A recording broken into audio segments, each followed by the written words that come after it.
Melanated family, how's everybody doing, man? This is your brother Harrison Brack for a brand new episode of the Melanated Convo podcast. Today on the show, right? This is maybe my second or third therapist, I would say, but on the show we talk about everything, man. We talk about everything going on in hip hop. We talk about everything going on in pop culture. We talk about celebrities a little bit, everything going on with Black society we discuss. But sometimes we need to dig deep and have conversations about our mental health. We need to have conversations about how we feel about each other, but most importantly, how we feel about ourselves, right? So today on the show, I have a sister who is a licensed therapist. She is the author of Just As I Am, which is a workbook for women and young girls, but can be benefited by anybody, right? So anybody can read the book, but it was aimed at young women and girls. Also, the sister has been in therapy for a while, and with her therapy sessions, she include counseling couples, suicidal thoughts, self-harm, grief and loss, everything we go through, right? So this is important that we have these type of conversations. So today on the show, I want everybody to welcome the sister Shatayia Baker. How you doing today, sister? Good. Good to have you on. Good to have you on. So, like I was saying, like the whole therapy, the idea of Black folks seeing a therapist, we know how cliche it is, and we know how a lot of our people don't see the value in it. But what made you decide to be a therapist? You know, initially I did it for the culture. I Hmm. mean, really, I had been working for an online platform and really wasn't making the money that I know that I could make. And I wasn't seeing us. And Hmm. so I wanted to really reach out to us and let them know that, hey, I'm out here. I could be a great resource. Um, and I really just wanted to see us engage more in therapy. Engage more in therapy. Okay. So, like so far, well, how long have you been practicing before I begin? So I've been licensed since 2019, Hmm. and I opened up my private practice in last year, I believe, last year October. And so I've been actively, on my own for a year. Got it. Got it. Okay. Okay. And I know, your business services everybody, but as far as the Black population is concerned, how receptive have people been to coming in your office and sitting down with you, just being open about everything they've been through? They've been really open. I mean, I see all of my clients, I think minus three, and I have about I don't know if it's nine or 12. I lose count sometimes, but most of them are, look like us. And so Hmm. that's a good thing about it, is that everyone has been open and receptive. What I found is that we like to talk to us because there's no qualms about, hey, I want my kid. No one's going to call CPS, when they say things like that, or Hmm. I went off on my kid, or I went off on my spouse. They're not saying, oh, are you guys in domestic violence? There's more of a commonality. Um, with someone like me that understands the culture, understands the language that we may use without, thinking that there's a bigger problem. Hmm. Hmm. And that seems to be the case all the time, right? Like Hmm. when we talk about clinical professionals, when we talk about doctors, all the professionals that we can go to either heal our mind or our bodies, people don't realize the commonality in all of that. So just Exactly. being someone who looks like us, that's a Hmm. benefit to all of us. I think as soon as they come in the door and see you, most times it can provide a sense of relief, right? It does. And I actually work for a psych hospital during the day, and I do Mm. my practice at night. And so there was times where, I've heard, like, I would see a young African American male, and I'm like, oh, it's good to see you. And this particular guy said, it's good to see you. Mhm. And so then also there was another young lady who said, she said that she was able to sit up tall when she saw me, coming in the door.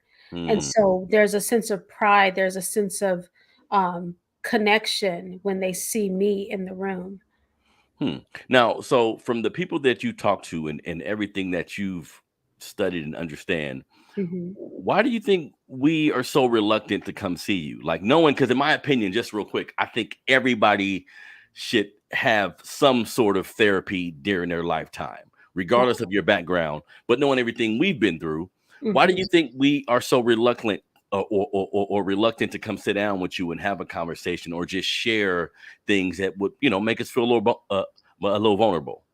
I think in general, people think like, oh, there's something wrong with me Hmm. if they go and see a therapist or they can't handle it. I think in our community, we have this, superwoman, superman complex that we can handle it all. And that's just not the case. We shouldn't have to. There's a level of stress that I think is on our shoulders that we don't really get a chance to lay it down Hmm. in safe places without feeling like something's wrong with us. Um, Yeah. and so that, and then also too, with the church being very prominent in the community, we think, oh, well, we just need to pray more, or we need to fast more, or we need to give more offering and tithes and talk to the pastor and talk to the minister, and everything will be okay. And that's just not the case. It's funny you bring that up because I know people who, when going through things in their life, that may be the first place they go. They Hmm. may, if it's a marital issue, if it's a issue with the child, they may say, "Okay, I'm gonna go talk to my pastor." And you Right. know what? I mean, whatever. If that's who you're comfortable with, fine. But we all need to understand that, like going to the professionals for certain type of help is really the only way to get certain things solved. Don't you think? I think so. I really do. And there's, we went to school for this. Hmm. Or we've seen couples come in and out of our door. We've seen, troubled kids come in and out of our door. And we have the expertise to say, you know what, this looks like this, or this looks like that. Let's talk about it and let's give some actual resources that have been proven to work in these type of situations. Hmm. Hmm. Now, you also like reading your bio and everything on your website. You Mhm. said a few things that were important to me. You spoke about the importance of listening. Now, I understand how important that is, maybe in your field of study, but it seems like just in general, if you're attempting to help somebody, whether you're like licensed to do it or not, being able to listen to them properly is important, right? Oh yeah, it's very important. And I tell my clients, I hear what you say and what you don't say, Hmm. because a lot of it has to come from me reflecting on our interaction. There's times where, like, especially in the psych hospital, where there was this one particular client where I kept saying, "I know, I know, I know," and she was like, "Well, how do you know if I haven't shared it with anyone?" And it was like, Mhm. "Oh, okay." So I went home, I reflected on that. Well, she felt like I was dismissing her. That came from my reflection time. And so, in that, I went back the next day and I said, "You know what? I dismissed everything you said by not listening, by saying I know, instead of hearing you out and providing that safe space for you to just share what you wanted to share." And I apologized to her in front of everyone to Hmm. validate her and to validate her feelings. And I said, "You know what? I'm sorry for dismissing you in that moment." And from that point on, we were good. You Yeah, know, yeah. so it comes from, you have to be able to listen to, you know, um, what you're saying in that moment and what they're not saying. She could have never told me that she felt dismissed. I had to come up with that in my own time. Hmm.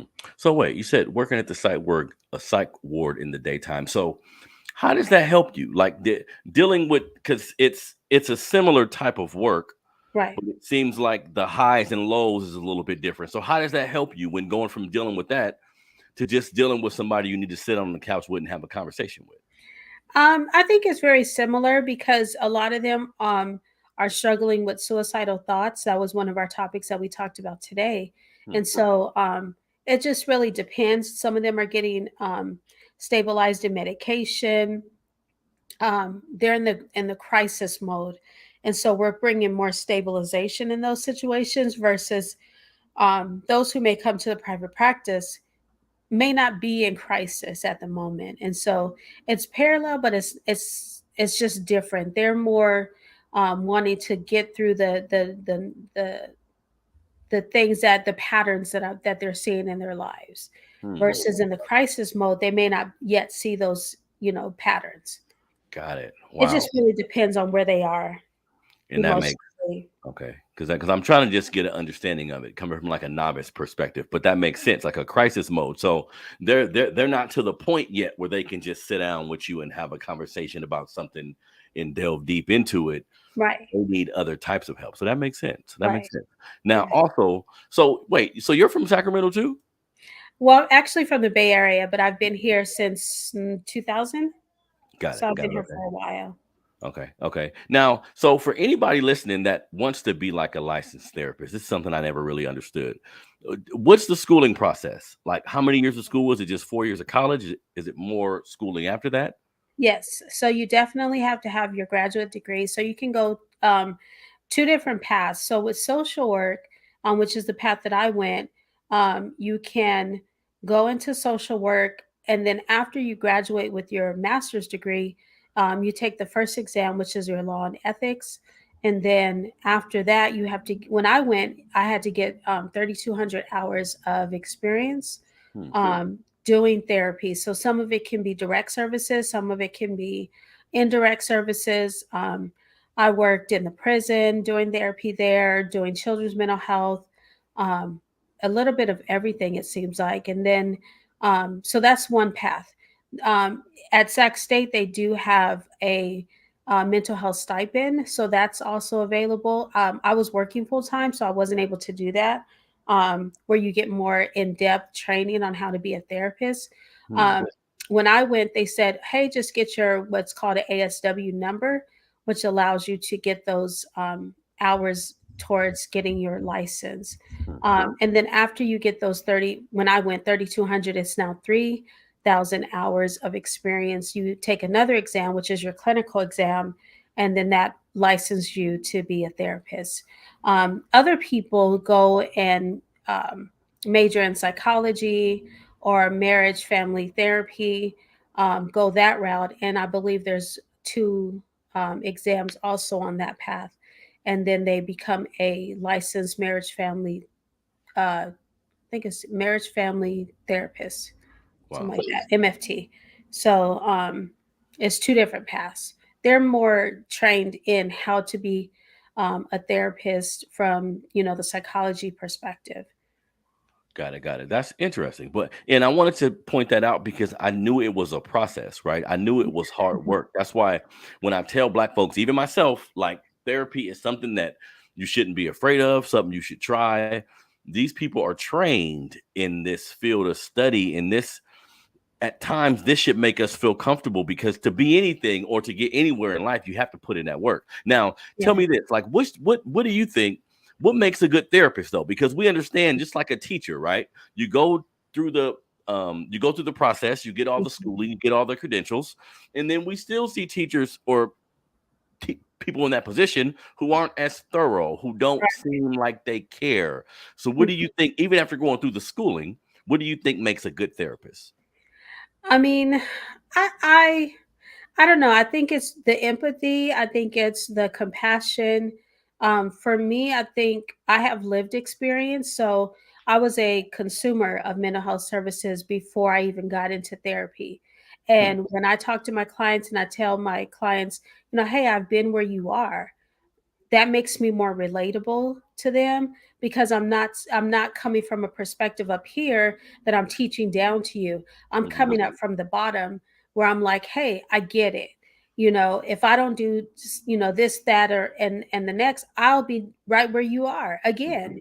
And so I let them know that I totally get it. I totally understand that it's exhausting to continue this fight called mental health, because I've been there, and you can do it because I've done it.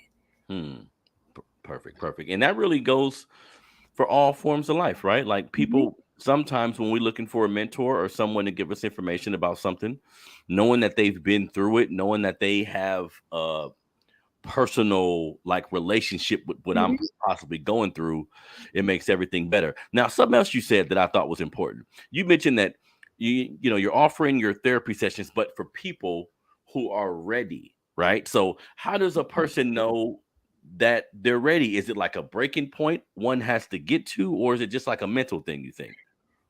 I don't know. I think I always tell my clients, when you're ready to do the work, I'm ready to work with you. Hmm. And so when you say, "Hey, I want to get through these things. I want to not repeat the same patterns. I want to, stop this generational thing. You know, my mom was always picking the bad guys. I keep picking the bad guys. I want to get out of that. You know, help me see what my patterns are, and then then we can sit down and talk about it. Hmm. Somebody who is just blaming other people, you're not ready. You're not ready. You Hmm. got to take ownership of your stuff. Now, do you sit down with someone and based on the dialogue, you see they're not ready and say, "Hey, let's stop here. I need you to do a few things and then come back," right? Because you don't want to waste your time or their money. Right. I'd never have, because I think once they start looking for a therapist, then they're ready. I Okay. haven't. So I that's a haven't. sign that you're ready right there. Gotcha. That is a sign. I haven't ever had to turn anyone away. Um, I will start off and then let them weed themselves out. Hmm. Uh, I never tell anybody no, just because. I mean, who am I to say you're not ready? That Um, makes sense. That makes you sense. know what I'm saying? I don't feel comfortable doing that, and so I let them say, you know what, you're asking too many difficult questions. I rather just, take a break and come back. So, Hmm. because I do ask some hard questions. And so I let them, you know, That s- makes sense. That makes sense. The process will let them know if they're ready or not right, by right. what you ask, what what Hmm. what you're asking of them. Because I think when we embark on any new journey, something that's unknown, Hmm. sometimes we don't know what type of hard work it's going to require, and that's Yeah, with anything. You know what I mean? And then yes. sometimes somebody may sit there and say, "Wait a minute." And you got to be consistent in anything. And Mhm, so, some people only see me once a month, and that's what they can afford, and that's fine. So mhm. they could, if whatever they can commit to, that's it's totally up to them. Now, I'm sure doing the work that you do over time, you see the progression in someone. Hmm. Because I understand the type of work that you do. I would say your job, firefighters, some policemen, doctors. There's a fulfilled nature that comes from actually helping people. Like everybody's job isn't helping people as directly as you do. You know what I mean? So Right. how does it feel to see someone come in your office and they're unsure and they're at a particular place, and then to get them to a place where at least now they have a better understanding of what the problem is? I mean, there's always that sense of a fulfillment in that. But I'm constantly, every time I see them, reflecting the commitment that they are making to their own lives and to, improving their lives and improving their mental health. So Mhm, I'm always positively reassuring them, letting them know that you're already doing the work because you're here. So mhm. that in and of itself is a beautiful thing. And I'm able to reflect that to them. And that's a good point because I'm figuring this out like as I ask you the questions, but yeah, making the appointment, showing up at 1 o'clock, Mhm. that says something's wrong. Like to Oh the yeah. point where so that's a big thing in itself, just getting up and doing it like with anything else. Right. Right. And then consistently coming to say, Mhm, "Hey, I need your help. Um, let's figure this thing out together." And so, um, and some people they come, like I have some programs like on anger management, depression, anxiety, and grief and loss.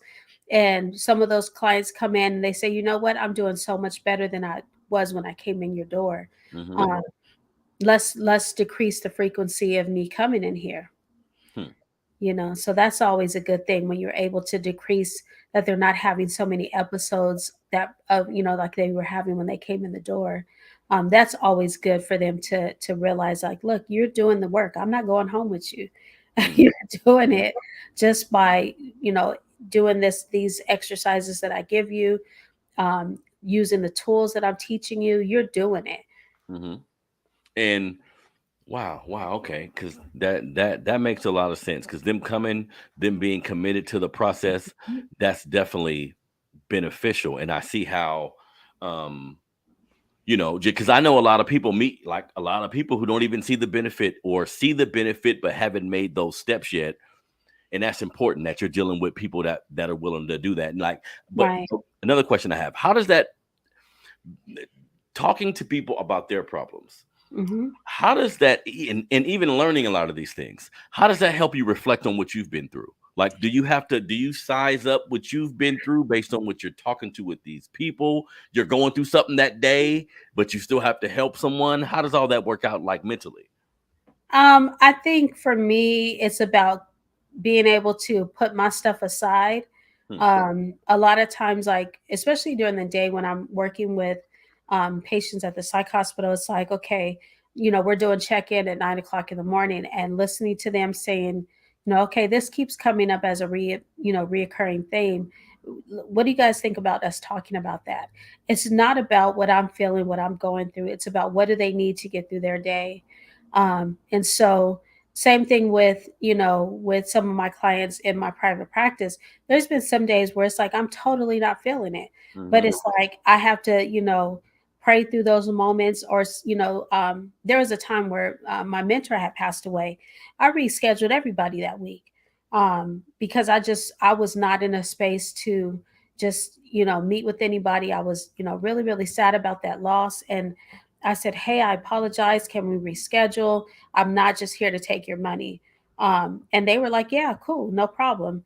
And so there's have I think that was probably the one time that I did reschedule people. But other than that, I'm able to just put it aside, um, and just kind of put myself in the back burner. Hmm. And it's not the easiest thing. There are many days because I work my 9 to 5.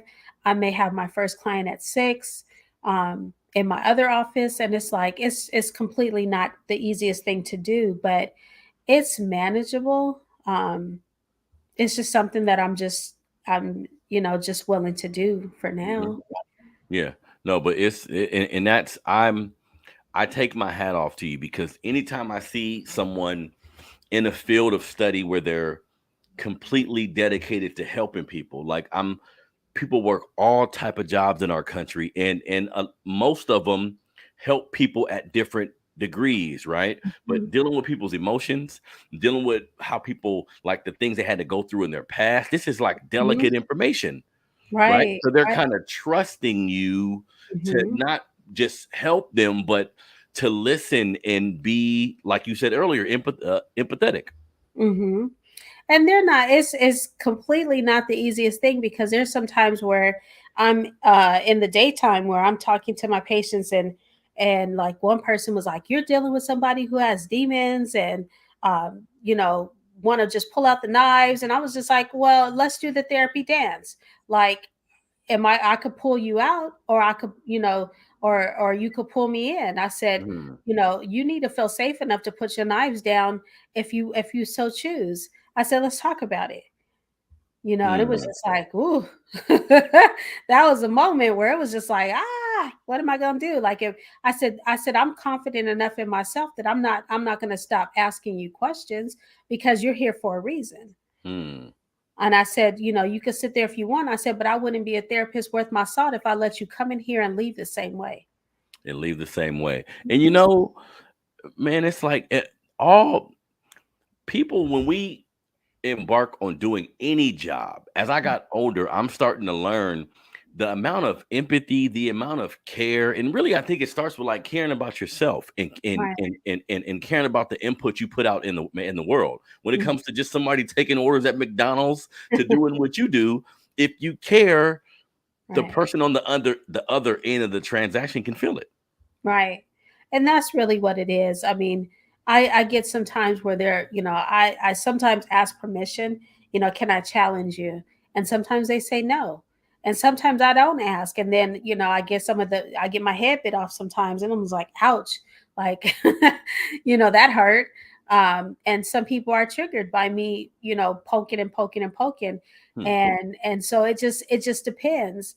But I said, hey, it's my job to that we all get better. And if I just let you sit there and check out, I'm not doing my job. Yep, yep. And I think that's important. The challenging piece. So wait, you're sitting down talking with someone and you ask them that question? I ask a million and one questions, Huh. and so it just depends Man, on I the challenge. situation. I've never Yeah, even heard it a I do question framed ask. that way. Huh. Well, initially, it depends on the rapport, how long I've been working with them. So if Mm, they're brand new, Like sometimes I size them up and say, are they ready for my challenge? Because I always say that nobody's ready for me at 100 proof. And so I'll ask, can I challenge you? And they'll say yes or no. And I've heard no more times than I would like. But and then I leave them alone. I come back another time. Hmm. And so other times, I've had people say, "Why are you picking on me?" And I'm like, "Dude, I'm not picking on you. I'm trying to get you to participate and put something into this process." Hmm. Interesting, interesting. Because I always thought of a therapist. One of the main reasons I thought that it would be beneficial to someone is because it's like a third party unbiased ear. Like Hmm. you may have an aunt or a cousin who you love, but you don't know if they're gonna say nothing. You know what I mean? you Yeah. you don't know who the hell they finna go talking to have Right. somebody who don't. And that's why I think look, I've seen people talk to strangers Hmm. and divulge a lot. I'm like, what the hell are they doing? But I had to think like this is a non-biased person that don't know him, right? Exactly. So we don't have any buy-in to side with anybody. It's easier to remain neutral in those situations. Mhm, mhm, and that makes a lot of sense. Now the book you wrote, Just Mhm. As I Am, is that your only book? The other book that I did was a chapter with 12 other authors. Got it, And so got it, this got it. was my Okay. only solo book, yes. Your only solo book. So talk to us about the idea behind writing a book and just the inception of it. So that was a long process. I think I just came from a perspective of, you know, um, trying to discover who you are, your identity. Who do you want to put yourself out in the world to be? Hmm. And a lot of times, we get off course when we believe what other people say about us. Yeah. And I think in adolescence, that's when you're developing who you are, who you think you are, and what you want other people to see you as. And so I tell a little bit about my story, how it was very easy for me to get into alcohol and just doing different things. And so, at the same time being in the church. And so I kind of talk a little bit about that, how sometimes our morals, our values can influence who we say we are. Hmm. But how is it that we define that? How is it that we discover that? And with identity, it's just about what makes you different from other people, what Hmm. makes you uniquely you. And so how does when I talk about the morals and the values, how does that shape who you are? Does it define that? And then going into how do you solidify that? And a lot of times it is remembering who you want yourself to be, um, and doing affirmations and declarations to really solidify that. Some people believe, in the Bible or in the Word, and so they, believe who they say they are based off of that. And so it's Mm. finding those scriptures to say, this is who I am. This is, who I'm going to put myself out into the world to be. And so I just really wanted to, have a space where um, young women, those who struggle with self esteem or self worth could really look at some reflective, answer some reflective questions about, who they say they are, and just kind of solidify that belief in and of itself. Dope, dope. That makes a lot of sense. And that I've always felt that way. Like as I Mhm. begin to get older and become an adult, I'm 42 years old now. It's like how I feel about me matters. Like Oh yeah. what everyone around, everybody around is gonna have something to say, but how I feel about me is what's going to matter at the end of the day. And I can only imagine when you mention young girls, young people have it really hard because they're Mhm. not sure about themselves yet. They're not sure about themselves. They're in these little small enclaves, which is like school, where it's Mhm. that's their whole world. Where Right. it's only 500 people, but to them, these people word matter. So it's important that we kind of now. What's been the reception of your book? I just talked with some young people at my daughter's school, and the young person was saying that they got stuck on one particular question, and couldn't move forward because they were like, I don't even know how to answer that. And I'm like, that's the point, is to really, really go deep inside yourself to say, what is it about this question that I'm finding difficulty in answering? And really study yourself and study, who you are to really, really get that out and put it in the book, because there's space to write and Hmm. things like that. It's more of a workbook. And so that's kind of, the only um, feedback that I've gotten recently, at least from the book. Mm. So that's interesting, and that's a good thing. Like I've been working on my first book, and it's a very very difficult process. So I take my hats off to you. Now, when working with your clients, do you give them the book too? Do you reference the book No. to? Well, no. Yes. Well, yes and no. So when I in the daytime at the psych hospital, I may tie in another lesson. Usually, when I work with a book, called Core Values, Mhm. and so I'll talk about core values. In that, if you don't really know your core values and you or they're negative, it can become an identity if you don't work on them soon enough.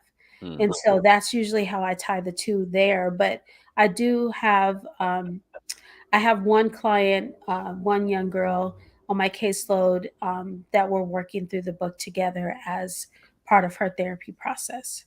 That's what I Mm. was thinking. Because of what you do, having like a written form of some of your ideologies can possibly help people who are kind of into reading and follow learning in that manner. But it Mhm. seems really important. So I appreciate you coming on the show today, sister, and sharing everything that you've been doing. Now, one other thing I want to ask. So, talking to Black folks specifically, Yeah. why would you tell someone therapy can benefit them? So, we're dealing with people who didn't have a father, didn't have a mother, growing up in an environment where they didn't have a lot of money. We know how unfortunately, we normalize a lot of things. A lot of the Mhm. trauma that we've had to deal with, we normalize it. So, how can you simply tell someone from our culture, hey, what I'm doing can benefit you too? I totally believe in therapy because really it is, to me, it's a stress reliever. And so to have a safe place where you know what you're talking about is not going to go anywhere, and talking with somebody who can give you strategies and tools that can actually help you, that has been proven to work. Somebody that you're just venting to, they may say, well, go back and say this. That ain't been proven to work. Or just pray it away. It's like That's not gonna work. that hasn't been proved. Well, I mean, prayer does work, but Yes. I'm just saying in general, like some people, you need to know that with anxiety or with depression, these things have been proven to work. With PTSD, with OCD, which is, the compulsive disorders. And so just really letting people know that these things have been proven to work. If you work it, it will work. And so that is, to me, the best way that I can let people know to get in therapy. Find somebody that you trust, somebody that you can, really, really unload this heavy stuff that you're carrying around with you every day. Hmm. That is the most important thing. I mean, I have my own therapist, and he's awesome because he can ask me questions that it's like I've never thought about that. Hmm. Um, and so everybody needs therapy. It's not just the person who has problems. To me, it's a very good preventive measure to have in your life. Wow. Okay. So a person who don't the life's going great in their mind, Hmm. they still can benefit from therapy. Oh yeah, because Huh. you never know when life will hit you. And one of my business coach, she always says, "Life is going life. Life keeps lifing, no matter what it is you're going through. Whether it's good, whether it's challenging, whether it's okay. You still need that safe place that you can process things with, and that's the whole point: is that you can process your life with somebody." Wow. Life is going life. I like that Mhm. because it's true. And It's people think money and different forms of success prevent you from feeling like someone who don't have anything. And that's just such a misnomer. I've it seen, really is. yeah, yeah, right. It I've really seen, is. I've seen people with all the things you think one should have or would make them happy, and they still have the same issues you have. They still maybe insecure about themselves, and you're like, wait a Mhm. minute, but you have this, this, and this, so none of that means anything. What Right. you have to dig deep and kind of figure out. That's why I want to bring you on the show, because so many of our people suffer in silence, Mhm. and they think it's okay, and they think whatever happened to them was supposed to happen because of how they were raised, or because of who their mom is, or because of who their dad is. And really, everybody deserves peace of mind. Everybody Right. deserves to be happy. Everybody deserves like a clean slate, Right. regardless of what your social economic conditions are. You know what I mean?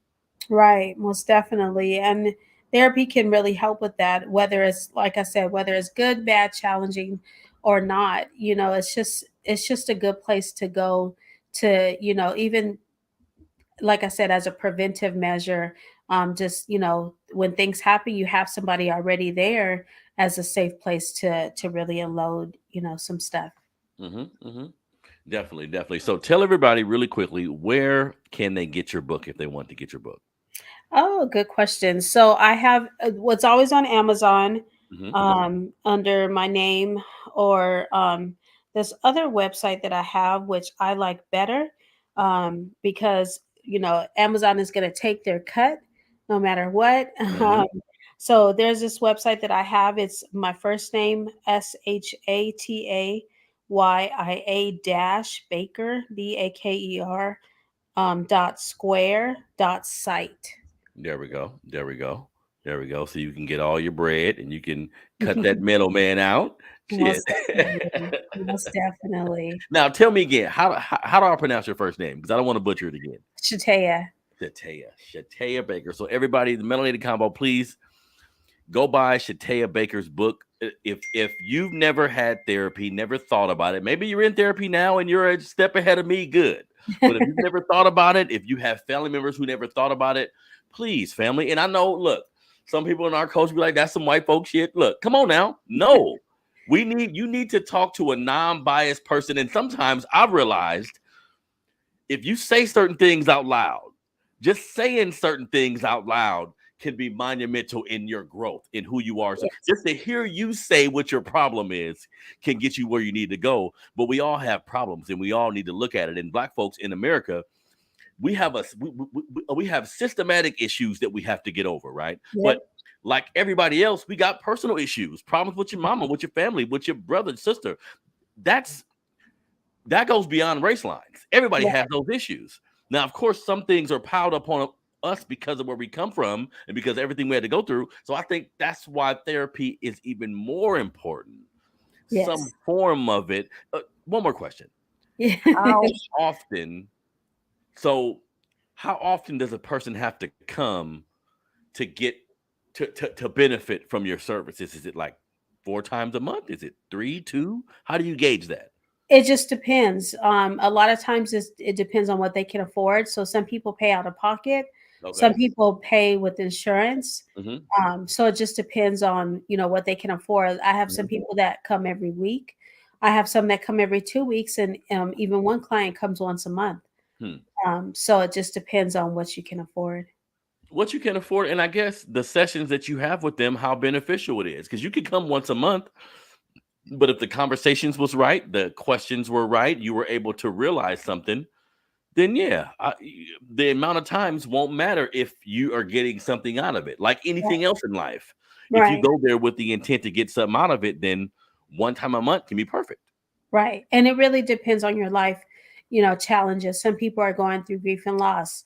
Some people are going through, anger management, or just, some people just, want to process things that come up every week. So it just depends on, what they're, where they are in life and what they're going through.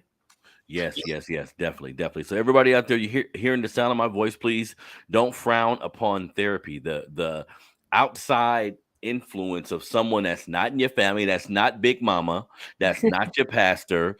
This person can actually help you, because I know talking to your girlfriends hasn't been going right. Right. Telling them what's going on with you and them telling you about your man. This is look, Chatai, this is how we get information. We talking to our Right. friends who we love, but they going through something. Yes. They may be looking at something going on in your life, and they may be a little jealous about something that's going on. So they gonna tell you some bullshit. Yeah.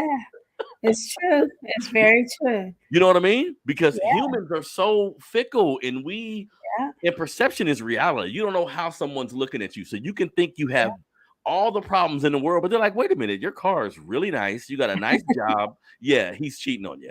Yeah, yeah.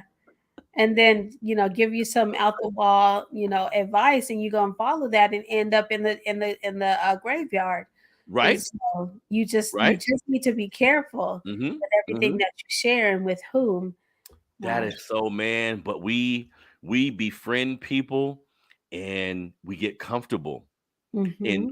and I think you need to tell that shit to somebody, right? Yeah, So certain things go on, and you like somebody got to know. yeah.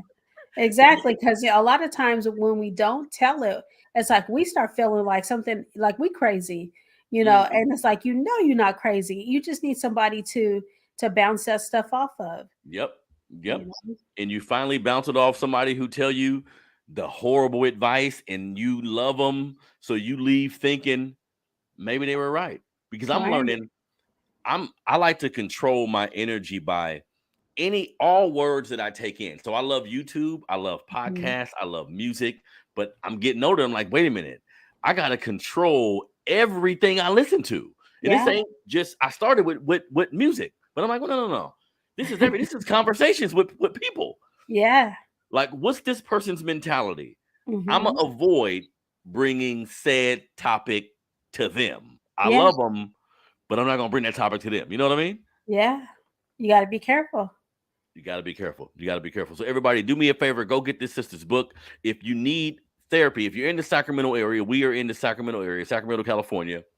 If they need your services, if they need to talk, if they have some issues going on in their life, how can they contact you? So my email address is info at shatayabaker.com. That's SHATAYIABAKER.com. Info at shatayabaker.com. Um, that's probably the best way to reach me. Mhm. My cell phone number is 707-653-0740. Great, great. So this is great stuff, guys. This is Sister Shatayia Baker. I'm not always gonna give you what you want. Sometimes I'm gonna give you what you need.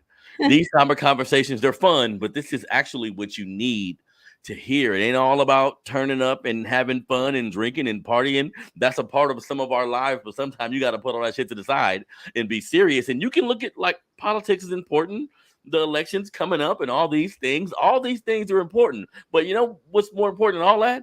You. Yeah, How do you feel about you? How do you feel about life? If you want to look at the outside world and make the proper determinations, if you haven't done the inventory with yourself, you could be giving yourself false realities. See? right. So let's work on ourselves before we go outside to give advice, before we go outside to say, hey, this president is the greatest one. You don't even know who you are, and you're telling me who to vote for. You're right. You're right. Right about that. See, so these are all important things that we need to look at. So please go to the sister's website. The website is, what is it? Shatayabaker.com, right? Yes. I seen the website. Yeah. So go to the website. You need therapy sessions. Buy that book for your young girls. Read it with your young girls. This is all the hard work that all of us have to do, family. This is your brother Harrison, Melanated Convo Podcast. Find me on Instagram at Melanated Convo 100. The Melanated Convo is the YouTube page. Continue to like, continue to subscribe. We're gonna have difficult conversations, but much needed conversations, family. This is your brother Harrison. I'm out.